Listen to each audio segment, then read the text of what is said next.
Chapter 261, Unknowingly Throwing the Opportunist to the Center of the Battle. One of Raza's advisors asked, "What's the matter, Lord Kazekage?" Raza turned around and continued walking. He asked, "Who were those people?" Though his voice wasn't soft, Fujin and the mercenaries didn't hear it due to the distance between them. The advisor answered, "They are wearing the headband of the mercenary group Kurogane no Sensen. It is the group that is active in the countries between us and Earth. Is there any issue with them?" Raza replied, "It's just a feeling. Send 3 Umbu groups to chase after them. I have a feeling that we will find something important by trailing them." The advisor nodded. The mercenary group had become very tense and nervous when Raza glanced at them. Even Fujin was the same. He didn't have any desire whatsoever to face Raza, especially when they were surrounded by deserts. When Raza turned around and continued walking, the mercenaries finally began breathing again. Fujin also became visibly relaxed. He decided, "All right, no more mess in the city." Though unlikely, if this is his clone and his main body is hiding inside the city, I will be in deep trouble. After Raza left their line of sight, the mercenary group immediately left the Wind Capital.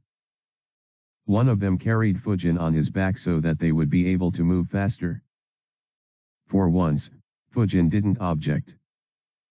After Raza's group moved a sufficient distance from the city, 40 Umbu ninjas appeared in front of them.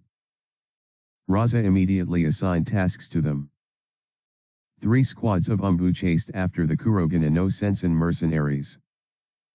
4 squads were tasked to sneak into the Wind Capital and keep an eye on the city from the shadows.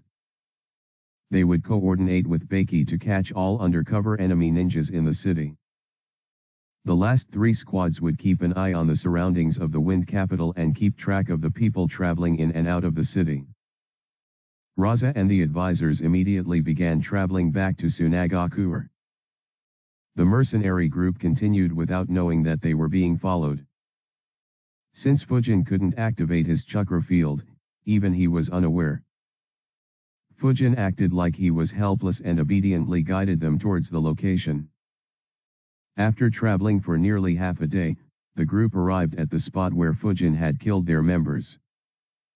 Fujin said, "This is the spot where we met that man. He was sitting here and was covered in blood." CG looked at Fujin. Fujin looked very tired and sleepy. The mercenaries didn't find it odd as it was late at night and they had traveled for 12 hours straight. CG asked, "Are you completely sure?" Fujin looked nervous and said, "I am confident. However, this is a never-ending desert. Everything looks the same. So I can't be 100% sure." CG looked sinisterly and said, "You better hope that we find them. Otherwise, you will have hell to pay. Even your family won't be spared." Fujin's face became nervous and said, "I am sure that we met that man around here." CG looked around and said, "Everyone, investigate the nearby area. See if you can find any tracks." Everyone nodded and began looking. The group had a couple of sensors. They spread their chakra fields and began investigating. For a couple of minutes, they didn't find anything. Fujin observed them. The nervousness on his face faded away. He decided, "It's time." He was about to flicker when the eyes of one of the sensors widened. He shouted at the top of his lungs, "Everyone, gather together." Fujin hadn't used his chakra yet. He was surprised and stopped his plans. Immediately, all 12 ninjas gathered next to each other. CG asked, "What did you sense?" The sensor said loudly, "We have been led into an ambush." CG and others looked at Fujin and stared at him. Fujin was dumbfounded. He thought, "The one who is supposed to ambush you is me." Who else is here? Did those 4 I killed become zombies? CG grabbed Fujin's collar and cursed, Hiroshi, you dare lead us into an ambush. Fujin became alert. He could have killed CG, but he was on guard against who their sensor had sensed. He said, I have no idea about any ambush. At the same time, he raised his guard to the max. If CG or anyone else would have any thoughts of killing him, he would retaliate. Before CG could retort or take action, 12 Umbu ninjas of Tsunagakura appeared in front of them.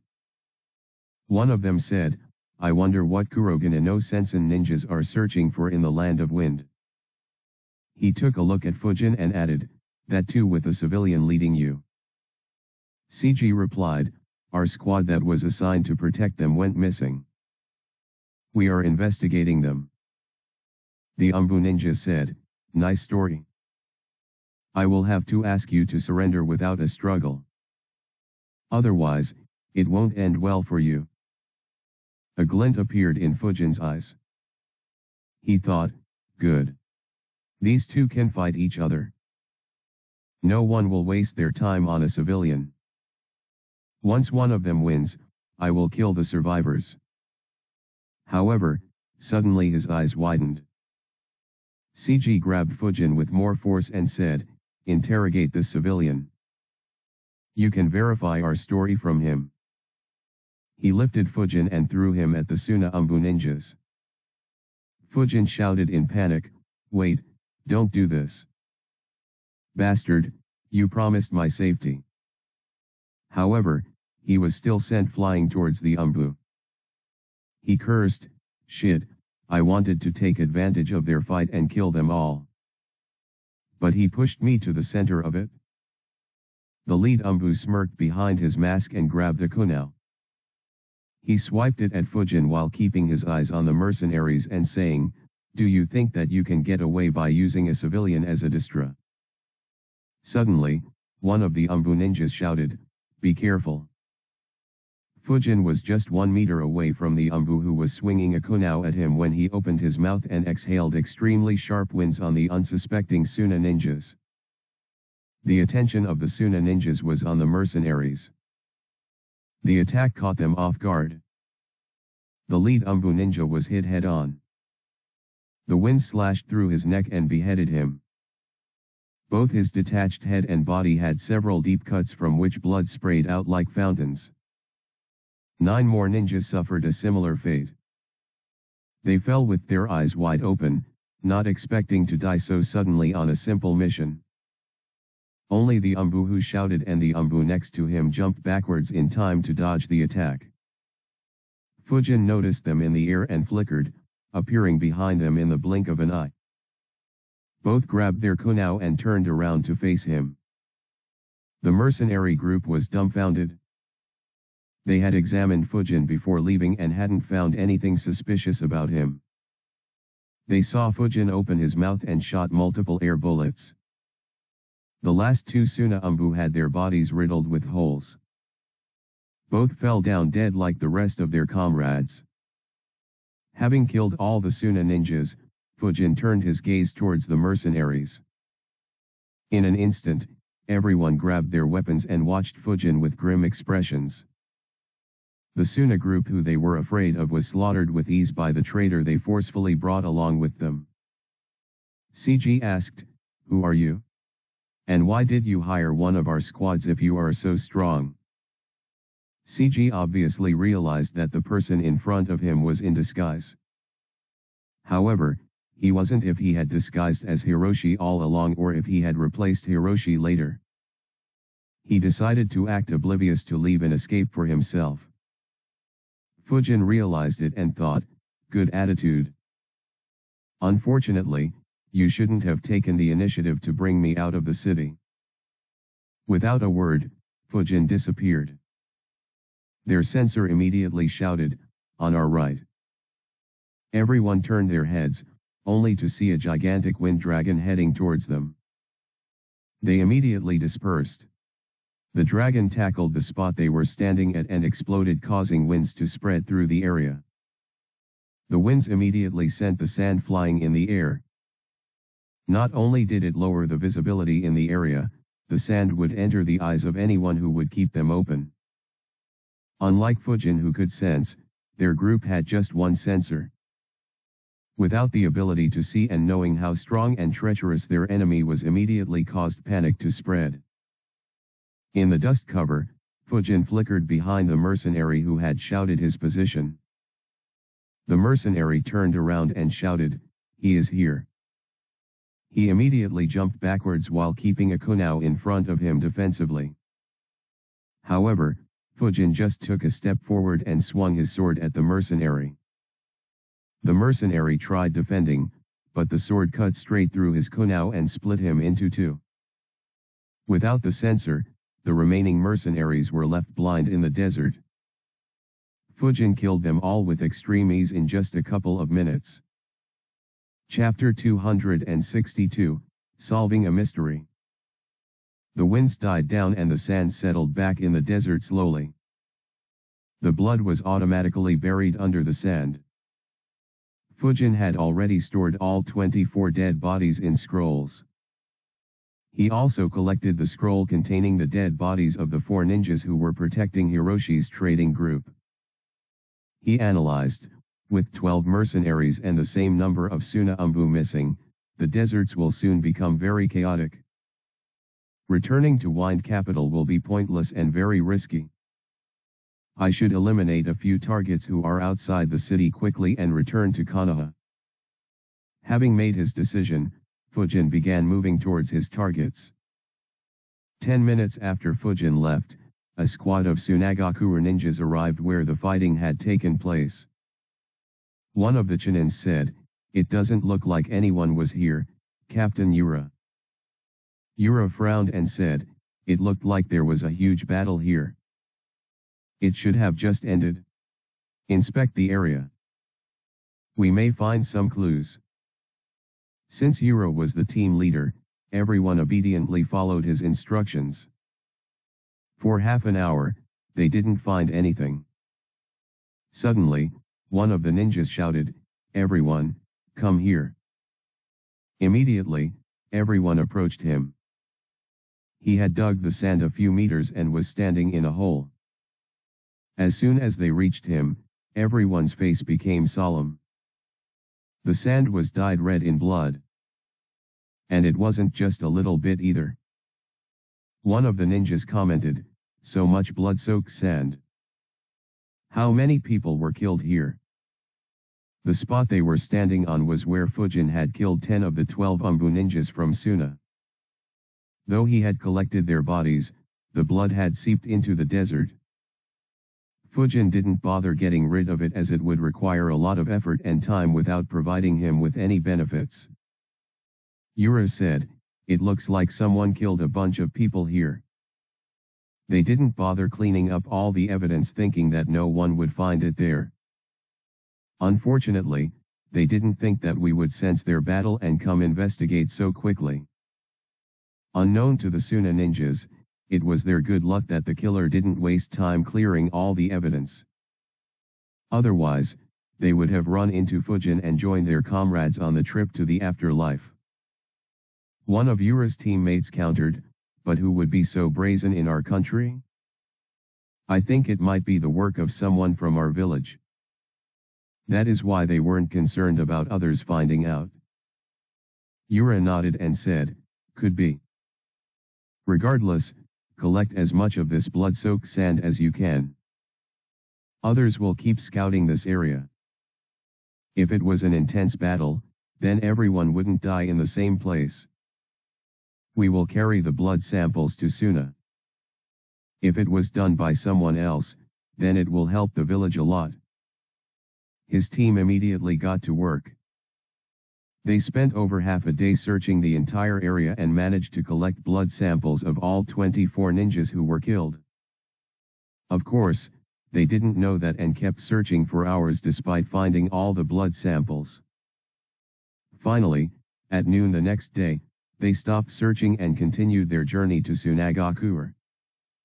At the same time, Fujin was running across the desert. He let out a sigh and muttered, "This country is too damn big." Though the Land of Wind didn't have many resources, in terms of land area, it was the largest country in the ninja world. The deserts went on for thousands of kilometers to the west. Due to this, the country was incredibly difficult to be invaded. It was one of the factors why Konoha didn't push into the Land of Wind despite inflicting grave damage on Suna in every major war. The large size of the country meant that there were some cities in the west that were very far from the Land of Fire.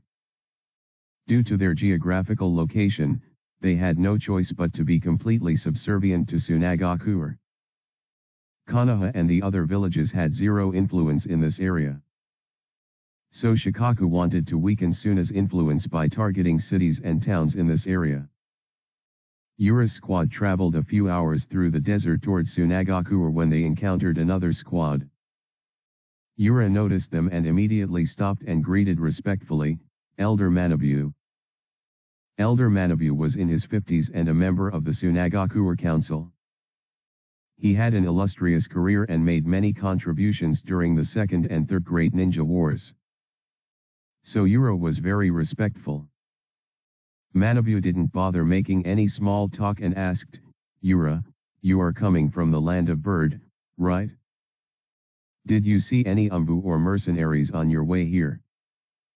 Yura shook his head and said, "No, but the place we passed through had a huge battle. We probably missed it by less than 15 minutes. We didn't see anyone there, but a lot of blood was spilled there. We estimated that at least 18 people were gravely injured." Manabu frowned. He had been dispatched by Raza after they lost communication with that group of Umbu. He analyzed. Kazekage-sama said that he sent 3 squads of Umbu to chase them. And the mercenary group had 12 ninjas and 1 civilian. 18 grave injuries could mean that one of the 2 forces was wiped out.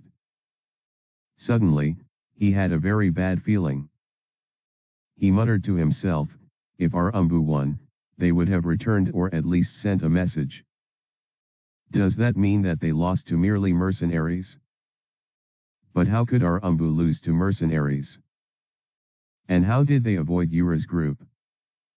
Did they escape into the desert instead of continuing their journey?" Manabu asked, "Yura, did you spot any tracks leaving the battlefield?" Yura shook his head. Manabu frowned and asked for the blood samples. He took it from Yura and handed it to one of his subordinates and said, "Carry this back to Tsunagakure and have them inspect the blood. Also, ask Lord Kazekage to prepare multiple units. We may need to scout the entire desert. Yura, you and your squad lead us to the spot where you noticed the combat." Yura replied, "But we have to hand over the mission report." Manabu instructed, "Pass it to him. This could be an emergency. I might need all the help that I can get." Yura nodded and said, "All right, Elder." He handed another scroll to him and they began their journey back. Yura's squad had already consumed soldier pills, so they could continue running. The group returned to the spot where Yura had collected the blood-soaked sand. They investigated a lot but didn't find anything substantial. Around the same time, Raza received Manabu's message. He immediately reached the same conclusion as Manabu and frowned. He muttered, "First the issue with the daimyo and now 12 Umbu went missing. What is happening in my country?"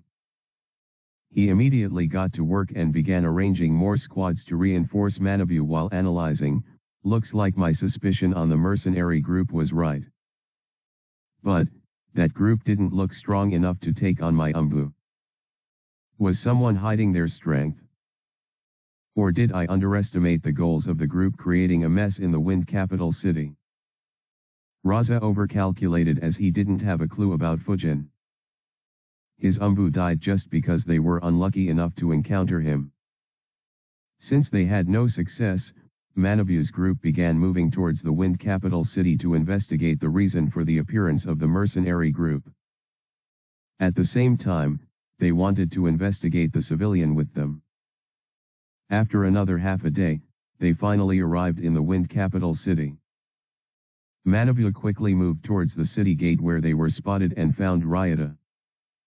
Despite not being under Tsunagakuer, Ryota greeted the elder warmly. Manabu directly asked, "Tell us about the mercenaries from Kurogane no Sensen with whom you were talking a few days ago."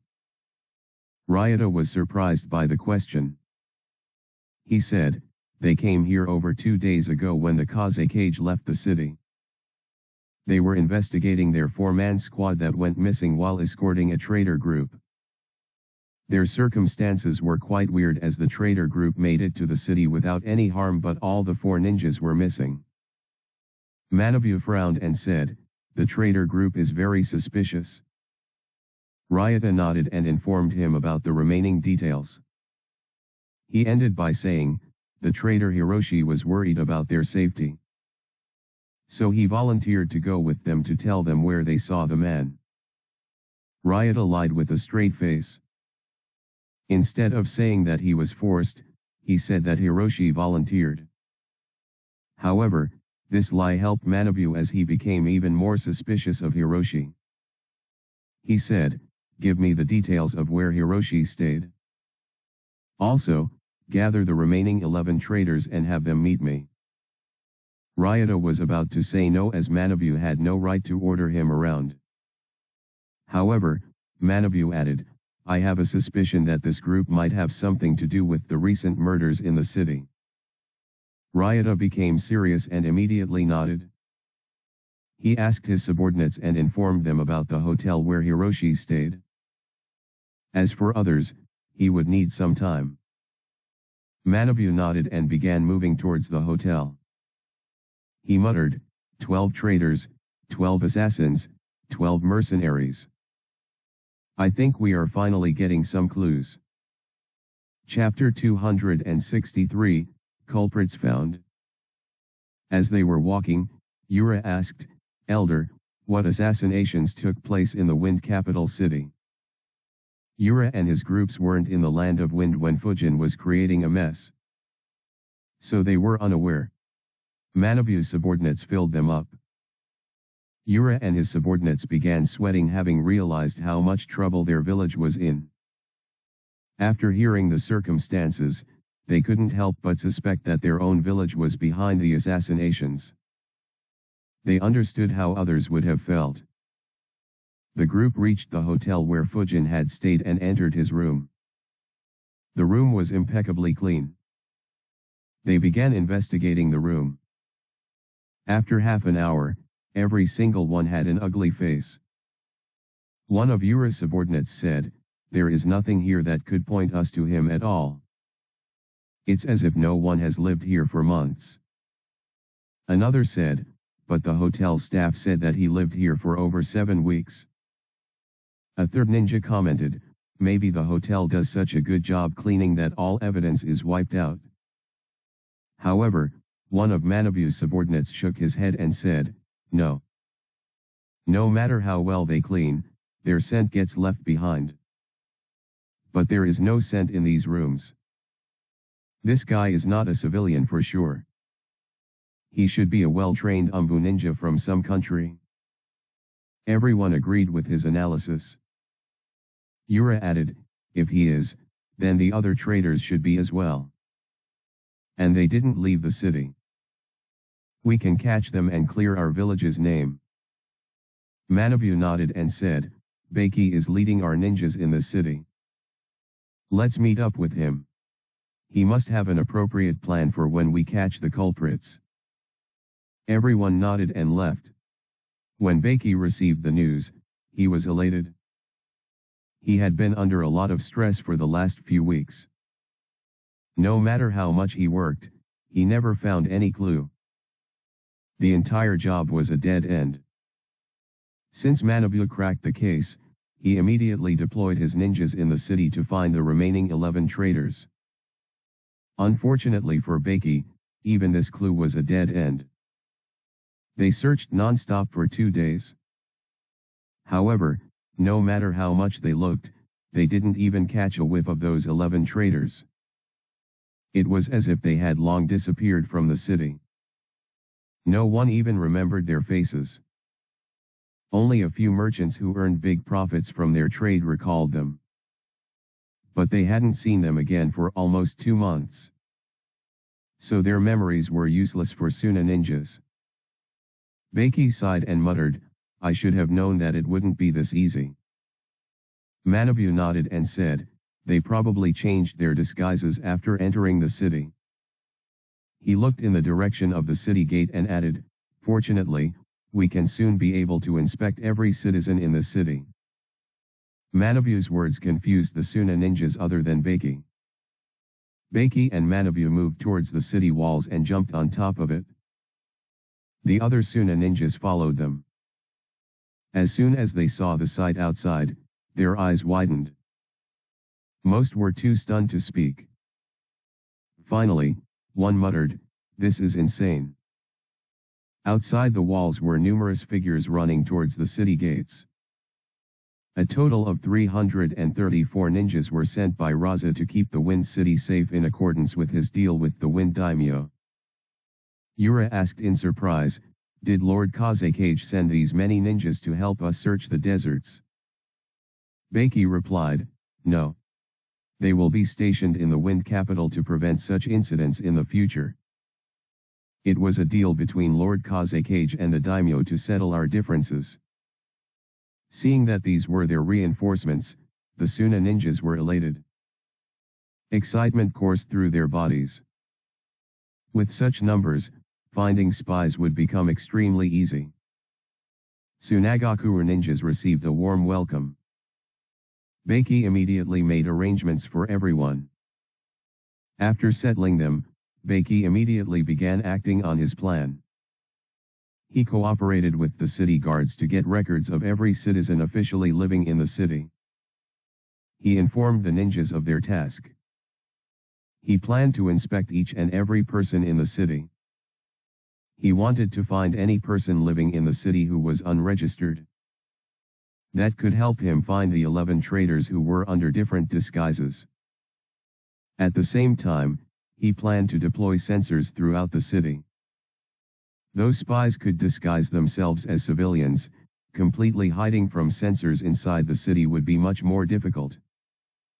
Especially since there were a few extremely capable sensors with him.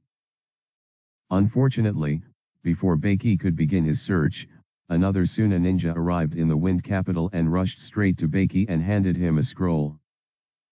Beiki opened and read it. His eyes widened and his expression became very grim. Manabu was surprised. He asked, "What does the scroll say?" Beiki handed him the scroll. Manabu read it and immediately became angry. He cursed loudly, "Which heinous bastard did this?" The Suna ninjas became curious. However, the messenger said, "Elder Manabu, Lord Kazekage has asked you to travel to Sabakitsu. Yura will assist you. In addition, 5 squads of Umbu and 30 squads of varying strengths have moved out of our village and are currently heading towards Sabakitsu." Manabu nodded. He and Yura along with their squads left immediately. Another scroll with a similar message reached the hands of the daimyo. He too became solemn. Soon, the news spread throughout the city causing panic to spread. Daimyo did his best to quell the panic. His assurances calmed the citizens of the Wind City and brought stability back to the city. 12 hours ago. Fujin traveled for over 3 days through the desert to finally reach the city called Sabakitsu. He let out a sigh and muttered, "The distance between the city and Sunagakure is larger than the distance between Konoha and Sunagakure." Though Fujin took a few breaks, he wasn't a fan of traveling for so long through non-stop desert. He couldn't help but wonder, in these 3 days, I encountered 2 sandstorms. They didn't affect me due to my expertise in wind release, but I can't help but wonder how civilians even trade across these huge and treacherous deserts. Fujin began inspecting the defenses of the city from the outside while recalling the information about the city mentioned in the scrolls provided by Shikaku. Sabakitsu was a mid-sized city in the far west of the Land of the Wind. Though it wasn't the largest city, it was one of the most important cities for one critical reason. The city was surrounded by numerous oases and received a decent amount of rainfall every year. Due to this, it had the highest agricultural production in the entire Land of Wind. Overall, around 60% of the total agricultural production in the Land of Wind would be obtained from this city. Due to this, it provided food to all the cities and villages in this region, thus saving the Land of Wind a lot of trouble to transport food across the vast desert. In addition, it also sent some food supplies to the Wind capital and Tsunagakuer and helped them reduce dependence on other countries for food. For this reason, Tsunagakuer permanently deployed 8 squads to protect the city. In addition, 1 elite jounin would always be deployed in the city. Fujin observed the defenses and analyzed, though the city is important, the defenses aren't very high. The reason for this is that Tsunagakuer doesn't expect anyone to hit them so far away. In addition, the samurais won't protect this place because of how far into the desert it is. Still, the city does have an elite jounin. Killing him would be troublesome, especially if there are jounins to reinforce him. Unless I can take him by surprise like those Umbu. Fujin analyzed and shook his head. No, that would be difficult. If I fight him and fail to kill him, then he will gain a lot of my information. It would be troublesome if they get enough information to calculate later on that it was me. I shouldn't use my summons or vacuum techniques in my fight unless I am sure that I can kill all who see me use them. The same for my famous swords. Probably best if I avoid using my swords completely. The city had 2 entrances and was surrounded by huge walls. Each entrance had 2 ninjas watching over it. The walls did have seals inscribed in them, but they weren't as complicated as the Wind capital city walls. Fujin planned, I could enter the city through the gates by using disguises of one of the people who leave the city to work in the fields.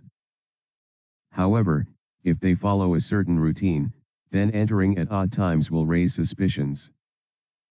Fujin thought for a bit and decided, leave it, it's late at night. They won't leave the city for hours. I'll try to infiltrate directly. If I fail or am detected, I'll just escape and replace one of the citizens working outside. Fujin began working on the seals. He was a bit excited as he had never yet attempted to dismantle the seals of an entire city. The most fun he had with seals was messing with Hiruzen in the Wind training rooms in the Umbu training facilities. Chapter 264, Salvaging the Food Supplies. Fujin spent a few hours studying the seals on one section of the wall. Due to hiding his chakra and the massive length of the wall, he wasn't detected or seen by anyone. Finally, the sun rose. And at the same time, a smile appeared on Fujin's face. He muttered, "It's cracked." He summarized, "These seals are inscribed by a grandmaster. However, the wall is huge. Whoever inscribed it wasn't very dedicated and did the bare minimum to ensure the safety of the city. However, even if he had been serious, I would have managed to break through. Though I would have needed a lot more time. Maybe while I return, I should swing by the Wind capital and leave a few clones to try to break through the seals there. It would be a good test." Fujin entered the city and transformed into one of the people he saw in Wind capital. Fujin didn't waste much time and directly began visiting the important locations. He thought to himself, 4 ninjas were at the gates. There should be 28 more ninjas in the city. I wonder if they are also deployed or are resting in the city. Fujin's guess was accurate.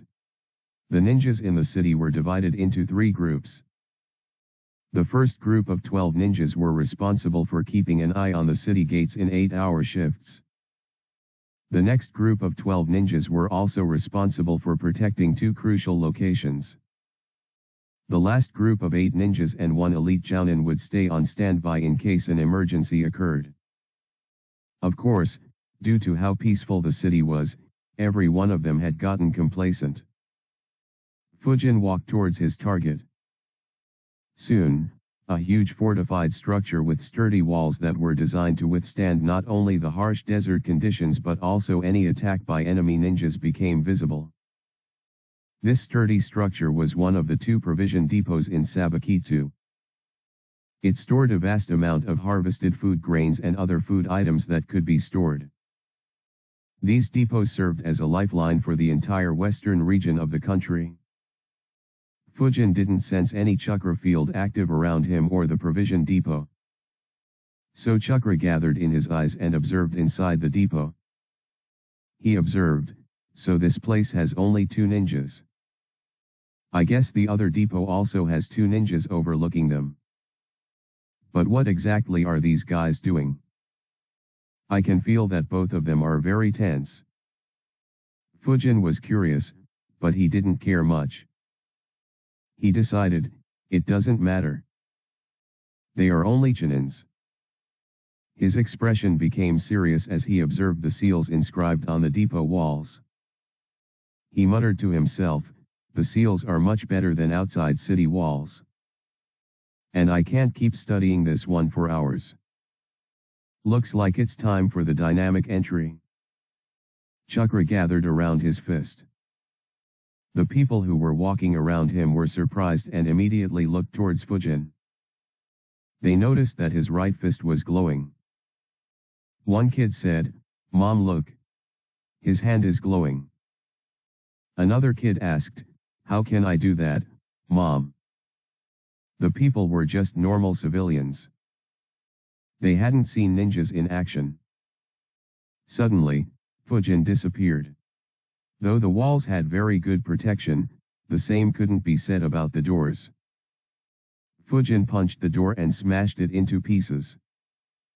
The 2 Suna ninjas inside the depot were playing a game of cards. Suddenly, they heard a loud noise and felt the entire depot shaking.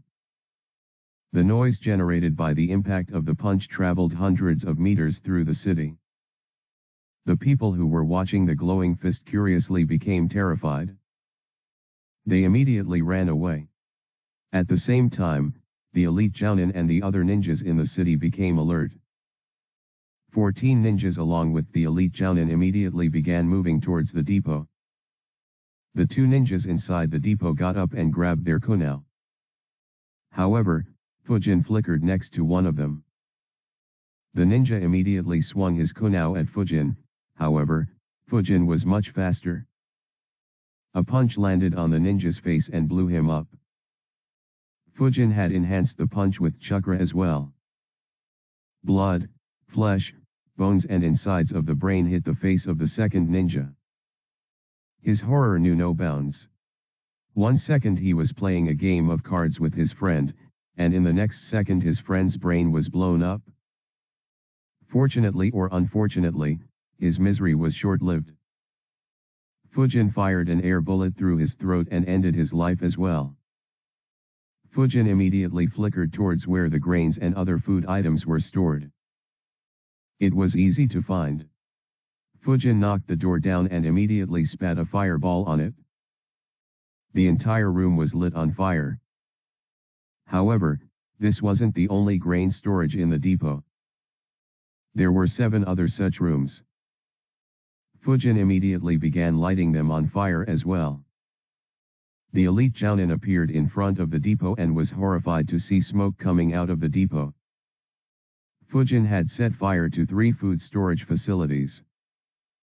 Another ninja appeared next to him and asked, "Captain Hitachi? What are your orders?" Hitachi quickly commanded, "There should be an intruder inside. I will douse the fire. You guys stop him. Don't let him set fire to every storage facility." He immediately jumped in the smoke. 5 ninjas followed him in. The remaining Tsunagakure ninjas in the city kept arriving every few seconds and went into the burning depot. Fujin had set fire to 5 storage facilities when the Suna ninjas spotted him. Hitachi immediately made hand signs. 4 water clones appeared next to him. He and the water clones headed towards the 5 rooms from where smoke was appearing. The other ninja immediately ran towards Fujin. One of the Jounins screamed hatefully, "How dare you burn the only source of food for the hundreds of thousands of people living here?" Another ninja shouted in rage, "I will skin you alive." 2 threw shurikens at Fujin while the other 3 waved hand signs. Fujin dodged the shurikens, but the assault had just started. Wind release, air bullet jutsu. Wind release, wind gale wolf jutsu. Wind release, wind sword jutsu. 8 air bullets, 3 wind wolves and multiple blades of wind moved one after another towards Fujin. Chakra gathered in Fujin's eyes. He immediately flickered out of the way and dodged every air bullet. He gathered chakra in his mouth. Wind release, infinite breakthrough jutsu. He exhaled a wind current from his mouth.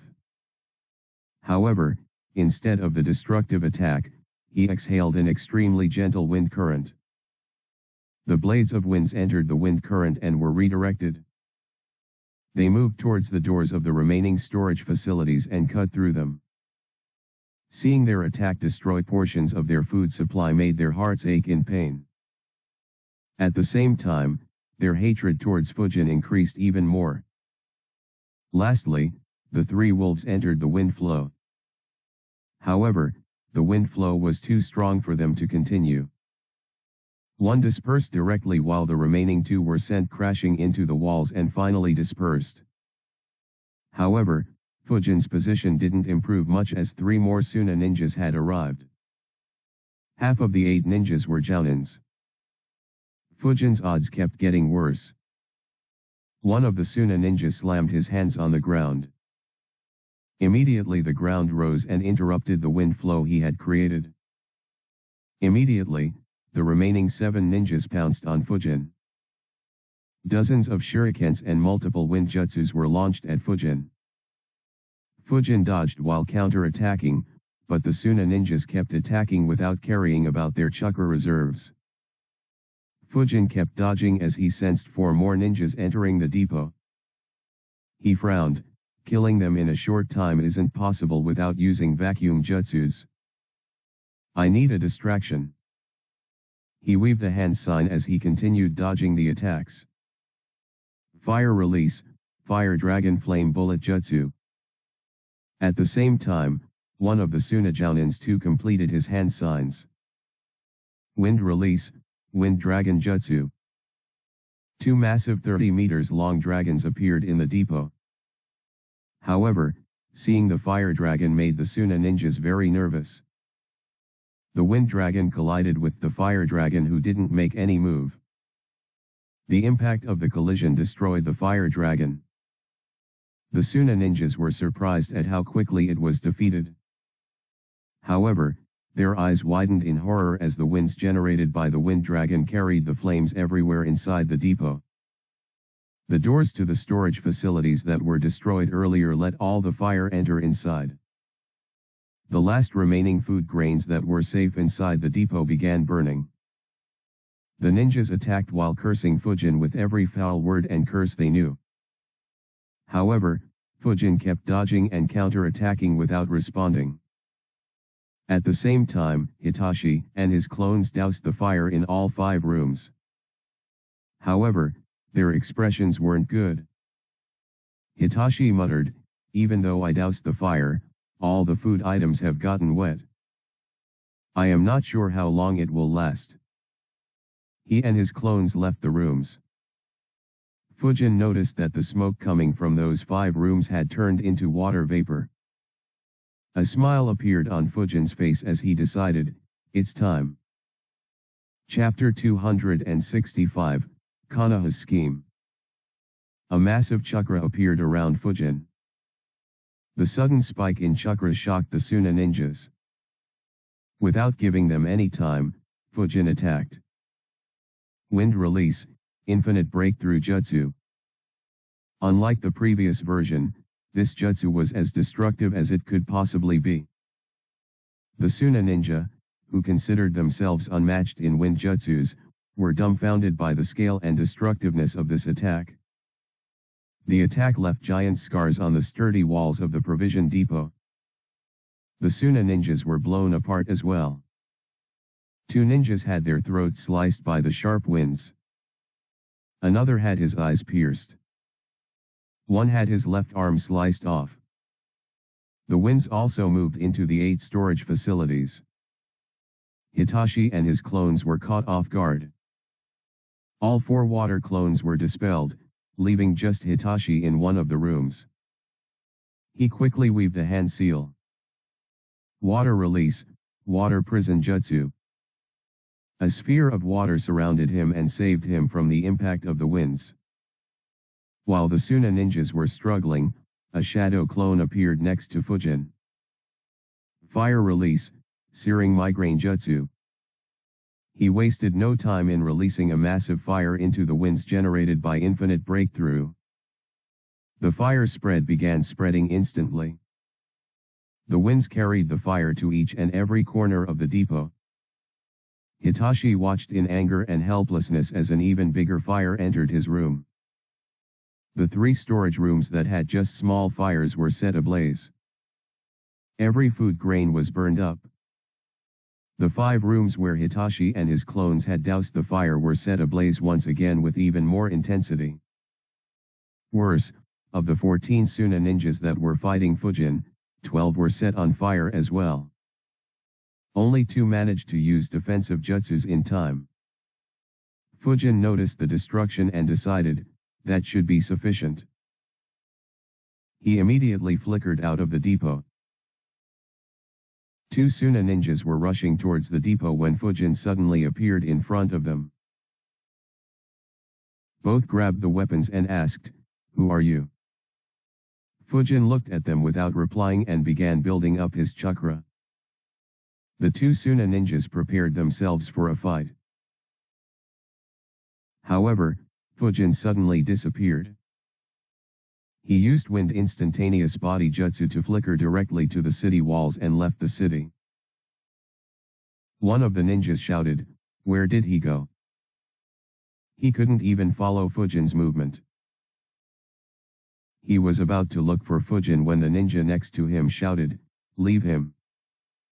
First, help douse this fire." The ninja stopped and focused back on the fire. However, before they could do anything, Hitachi completed weaving hand signs. He poured over 80% of his remaining chakra into the jutsu. Water Release, Great Waterfall Jutsu. He released a massive amount of water. The water first flooded the room he was in. A massive amount of water was converted into water vapor, but the fire was doused. The water flowed out towards the remaining depot from the door. The Suna ninjas who were on fire immediately ran towards the water and dived in. In a minute, the water entered all the storage rooms in the depot. The ninjas that were outside the depot immediately jumped out of the way as hot water rushed out like a flood. Hitachi walked out of his room. His expression was ugly. He noticed the burns on his subordinates. He realized, he was a censor. If he had done this attack when I was dousing the fire, I could have stopped it. But he timed it perfectly when I lowered my guard slightly after dousing the fires. He looked at the 2 ninjas standing outside and asked, "Did you see anyone leave?" The ninja nodded, "Yes, Captain. We saw a man flicker away in a hurry. We wanted to give chase, but decided that saving the depot was more important." Hitachi sighed and said, "It's fine. Even if you gave chase, you have probably been killed. Arrange the 2 medical ninjas to heal the injured. I'll watch over the other depot. This one is ruined." He flickered away towards the other depot while being worried, I hope he doesn't attack the second depot as well. But if he does, I'll abandon the grains and focus on killing him. However, my chakra is very low right now. It will be a very difficult battle. In a few seconds, he arrived at the second provision depot. No attack had taken place there. The two ninjas stationed were on high alert. Hitachi sighed in relief. He analyzed, since he didn't show up here, he should be very low on chakra after using the combination jutsu by himself. He frowned and asked himself, should I have abandoned the provision depot and attacked him instead? I would have had a good chance of killing him. He thought for a bit and shook his head, no. If I had done that, all my subordinates would have died in the fire. And I would have no guarantee of killing him. Besides, if he has any allies, he could have lured me into a trap. Hitachi cleared up his thoughts and began passing instructions. The security of the second provision depot was increased many-fold. 10 ninjas were deployed to defend it. At the same time, medical ninjas began treating the injured ninjas. Hitachi tallied his losses and sighed. 4 ninjas were killed in the fight. 2 of them were jounins. All the food stored in that provision depot was destroyed. So in a few minutes, they lost half of their food supply. It was certain to put an immense strain on the land of wind. Hitachi wrote reports and sent messages to the Kazekage and the Wind Daimyo. Meanwhile, Fujin had long left the vicinity of the city. After leaving the city, he kept using wind instantaneous body jutsu continuously to escape over 10 kilometers away. Finally, he took a break and thought, that was rough. Bastards came at me with everything they had. Fortunately, the elite Jounin was more focused on salvaging the grains. He let out a sigh and thought, no wonder Tsunagaku attacked Konoha a few years from now. Shikaku and Hiruzen are 2 crazy bastards. In order to increase the dependence of the land of wind on the land of fire, they decided to burn half the food supply in the western parts of this country. Now the land of wind will have no option but to import massive amounts of food from the land of fire. The sudden rise in demand would also raise the cost of food items. And it will hence result in restricting the budget of Tsunagaku. At the very least, Suna shouldn't expect any budget increases anytime soon. Especially if Shikaku keeps up these tactics. In fact, they will have to spend their own budget to buy food. If Raza were to figure out that these incidents were done by Konoha, he would definitely want to attack Konoha even if he didn't have any solid proof. Only the disruption caused by a war will allow him to reset the ties between the land of wind and fire and force the Wind Daimyo to cooperate entirely with him. Still, Shikaku wasn't too heartless. The scrolls clearly indicate to just destroy one depot and to not destroy any more if one had already been destroyed. If he had planned to destroy the second depot as well, then these people would have been very hopeless. It would have been a tragedy. Thousands of people would have died due to food shortages. The daimyo's position might have become unstable if people died in large numbers due to food shortages. But now, the food they have will be sufficient for them to survive until sufficient food is imported. In the end, not only will this region not experience any tragedy, but the people here will be grateful to Konoha and the Wind Daimyo for helping them so quickly. On the other hand, Raza and Tsunagaku would be hated as their ninjas were too incompetent to protect their food supply. In fact, Raza will be forced to increase the number of ninjas protecting the city by at least 2 times. A good scheme indeed. Despite not telling him, Fujin was able to discover Shikaku's real intentions through his instructions. Fujin smirked and muttered, Raza will be in a real mess soon. He.